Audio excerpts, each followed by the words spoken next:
आज हम बात करने जा रहे हैं एक ऐसे बैंक की जिसने कभी भारत के प्राइवेट बैंकिंग स्पेस में तेजी से उभरते खिलाड़ी की तरह खुद को स्थापित किया था।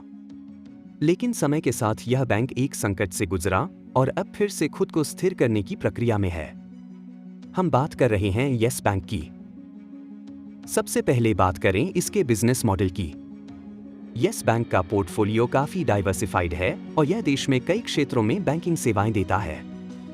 कॉर्पोरेट और इंस्टीट्यूशनल बैंकिंग के जरिए यह बड़े भारतीय कॉर्पोरेट्स, सरकारी एजेंसियों और मल्टीनेशनल कंपनियों को फाइनेंशियल और रिस्क सॉल्यूशंस प्रदान करता है। इसके अलावा बिजनेस बैंकिंग छोटे और मंझोले व्यापारियों के लिए भी सेवाएं मुहैया कराता है। बैंक की कॉर्पोरेट फाइनेंस शाखा मर्जर, डिवेस्टमेंट, प्राइवेट इक्विटी और स्ट्रक्चर्ड फाइनेंसिंग जैसे क्षेत्रों में सक्रिय है। वहीं रिटेल ग्राहक बैंक की रिटेल बैंकिंग सेवाओं से लाभान्वित होते हैं, जिसमें सेविंग और करंट अकाउंट्स से लेकर एफडी, लोन और डिपॉजिटरी सुविधाएं शामिल हैं।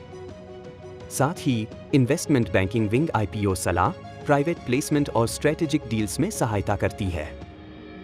अब बात करते हैं इसके वित्तीय प्रदर्शन की, जो हाल के वर्षों में सुधार के संकेत दे रहा है। FY24 में बैंक ने वार्षिक बिक्री में 21.6% की ग्रोथ दिखाई, जबकि प्रॉफिट में 74.5% की मजबूत बढ़त दर्ज की गई।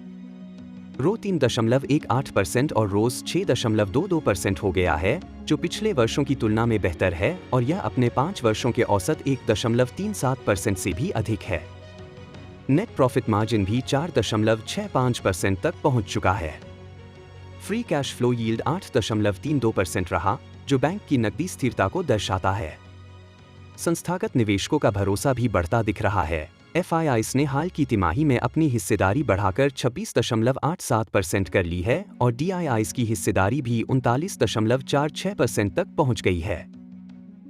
हालांकि कुछ ऐसे पहलू भी हैं जो सतर्कता की मांग करते हैं। बैंक का डेट टू इक्विटी रेशियो अभी भी 1.96 पर है, जो दर्शाता है कि लेवरेज का बोझ मौजूद है। ऑपरेटिंग प्रॉफिट मार्जिन -13.83% है, जो पिछले वर्ष के -12.78% से और अधिक गिरा है, यानी बैंक अभी भी अपने ऑपरेशंस से ऑपरेटिंग स्तर पर घाटे में है।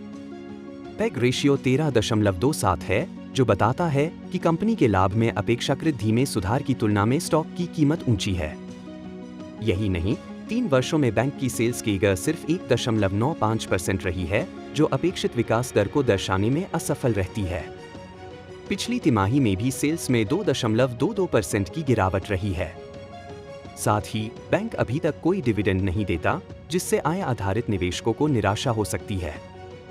तो कुल मिलाकर येस बैंक का हालिया परफॉर्मेंस एक रिकवरी स्टोरी जैसा है, जहां कुछ संकेतकों में सुधार है, वहीं कुछ चुनौतियां अभी भी बनी हुई हैं। निवेशकों के लिए यह स्टॉक एक वॉचलिस्ट उम्मीदवार हो सकता है, खासकर अगर आप लॉन्ग टर्म पर्सपेक्टिव और रिस्क टॉलरेंस रखते हैं। लेकिन यह भी उतना ही जरूरी है कि निवेश से पहले बैंक की वैल्यूएशन, इंडस्ट्री ट्रेंड्स और रेगुलेटरी स्थिति पर अच्छी तरह गौर करें। ध्यान दें, यह वीडियो पूरी तरह से शैक्षणिक उद्देश्य के लिए है। इसका उद्देश्य किसी भी प्रकार की निवेश सलाह देना नहीं है। कृपया किसी भी निवेश निर्णय से पहले अपने वित्तीय सलाहकार से संपर्क करें। अगर आपको यह एनालिसिस उपयोगी लगा हो तो वीडियो को लाइक कीजिए, शेयर कीजिए और हमारे चैनल को सब्सक्राइब करना न भूलें। कमेंट में बताइए अगला एनालिसिस किस स्टॉक पर चाहिए।